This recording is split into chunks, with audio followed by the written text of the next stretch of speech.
আজকে আলোচনার বিষয় একাদশ শ্রেণীর দর্শন। একাদশ শ্রেণীর দর্শনের দুটো পার্ট আছে, একটা হচ্ছে ইন্ডিয়ান ফিলোসফি আর একটা হচ্ছে ওয়েস্টার্ন ফিলোসফি।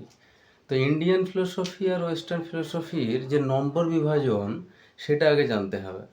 দেখা গেলো যে দর্শন পড়তে লাগলো এই পাতা থেকে শুরু করে একবার শেষ পাতা পর্যন্ত, কিন্তু জানা না অ্যাকচুয়ালি যে সিলেবাসে কি মানে কোন টপিকে কত নম্বরটা আছে। কাজেই কোন টপিকে কত নম্বর আছে সেটা আগে জানতে হবে। তো আমি আজকে জানিয়ে দেওয়ার চেষ্টা করছি তোমাদেরকে। তো অবশ্যই ভিডিওটা শুরু থেকে শেষ পর্যন্ত দেখো, আর তোমরা যারা এই চ্যানেলে নতুন অবশ্যই চ্যানেলটিকে সাবস্ক্রাইব করে নাও আর পাশে বেল আইকনটাকে প্রেস করে নাও। তো দেখো যে ইন্ডিয়ান ফিলোসফি, সেইখানে আমি এর আগে অবশ্যই ভিডিও আপলোড করে দিয়েছি যে ইন্ডিয়ান ফিলোসফিতে মোটামুটি টপিক 7টা রয়েছে, আর ওয়েস্টার্ন ফিলোসফিতে রয়েছে মোটামুটি 2টা টপিক। তো আজকে আমি নম্বর বিভাজন বলে দেওয়ার পর ভারতীয় দর্শনের যে ধারণা, মানে দর্শন শব্দের যে অর্থ, সেটা নিয়ে আমি একটু আলোচনা করে দেব। তো ভারতীয় দর্শন থেকে মোটামুটি 24টা এমসিকিউ টাইপস কোশ্চেন থাকছে, মানে ভারতীয় দর্শনের ওপরে 24 নম্বর থাকছে MCQ types. Introduction to Indian philosophy, সেখানে 24 নম্বর থাকছে, আর ওয়েস্টার্ন ফিলোসফি থেকে থাকছে 16 নম্বর। অর্থাৎ এমসিকিউ এর যে পার্ট সেটা হচ্ছে ইন্ডিয়ান ফিলোসফি, আর ওয়েস্টার্ন ফিলোসফির পার্টটা হচ্ছে এসএকিউ। তার মানে এটা পরিষ্কার যে ইন্ডিয়ান ফিলোসফিটা খুব প্রশ্ন উত্তর করার জন্য খুব একটা কষ্ট করতে হবে না শিক্ষার্থীদের, কিন্তু ওয়েস্টার্নটা এমনিতেই ওয়েস্টার্ন ফিলোসফি একটু কঠিন আছে।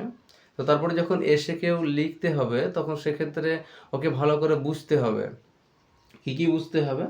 যে দর্শন শব্দের মানে দর্শনের স্বরূপ এবং শাখাসমূহ, মানে দর্শনের স্বরূপটা কি এবং দর্শনের শাখাগুলো কি আছে, আর কি আছে, আর আছে যে জ্ঞানের উৎস সমূহ, মানে জ্ঞানের উৎস সম্পর্কে পাশ্চাত্য দর্শনে মূলত 3টা মতবাদ আছে, তার মধ্যে 2টা গুরুত্বপূর্ণ এখানে আমাদের আলোচনার বিষয়। একটা হচ্ছে বুদ্ধিবাদ আর একটা হচ্ছে অভিজ্ঞতাবাদ।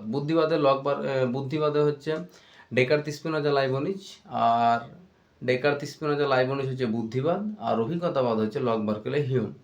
তো আজকে আমি এই টপিকে বলে দিচ্ছি যে আমাদের যে ভারতীয় দর্শন, সে ভারতীয় দর্শনে দর্শন শব্দের যে অর্থ, সেইখানে মাত্র 2 নম্বর আছে, 2 মার্কস, মানে নম্বর থাকছে 2। তো দর্শন শব্দের অর্থ আমরা আজকে আলোচনা করব আমি। তো তোমাদের আলোচনার জন্য আজকে আমি এই ভিডিওটা তোমাদের জন্য তৈরি করছি। তো দেখো শুরু থেকে শেষ পর্যন্ত অবশ্যই দেখতে থাকো। তো ভারতীয় দর্শনে যে দর্শন শব্দের অর্থ, সেই দর্শন শব্দের অর্থটা কি সেটা দেখে নেওয়া যাক। তো দর্শন শব্দের অর্থ হচ্ছে দৃশ ধাতুর সঙ্গে অনট প্রত্যয় যোগ করে, মানে দৃশ ধাতু তার সঙ্গে অনট প্রত্যয় যোগ করে দর্শন শব্দটার উৎপত্তি হচ্ছে। তো এই দৃশ ধাতুর সঙ্গে অনট প্রত্যয় যোগ করে দর্শন শব্দ যখন আমরা পাচ্ছি, তাহলে দৃশ ধাতুর অর্থ এবং অনট প্রত্যয়ের অর্থ জানলেই মোটামুটি ক্লিয়ার হয়ে যায়। তো একসঙ্গে যদি আমি এটাকে বলার চেষ্টা করি, সেটা হচ্ছে যে দেখা। তো সাধারণ সচরাচর কি দেখা?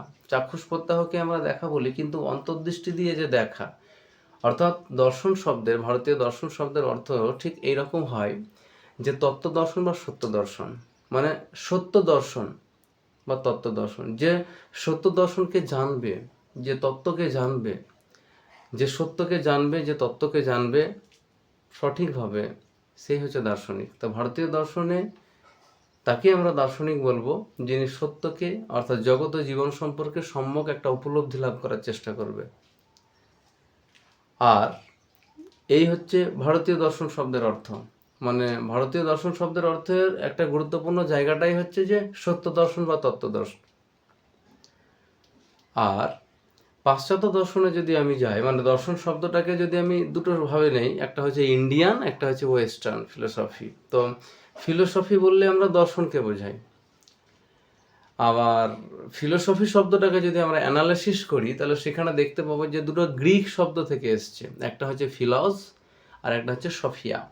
তো ফিলজ আর সফিয়া এই দুটো গ্রিক শব্দ, আর এই দুটো গ্রিক শব্দের অর্থ হচ্ছে আলাদা আলাদা। কীরকম? ফিলজ হচ্ছে অনুরাগ আর সফিয়া হচ্ছে জ্ঞান। কাজেই ফিলোসফি শব্দের ব্যুৎপত্তিগত অর্থ ঠিক এরকম দাঁড়ায় যে জ্ঞানের প্রতি অনুরাগ।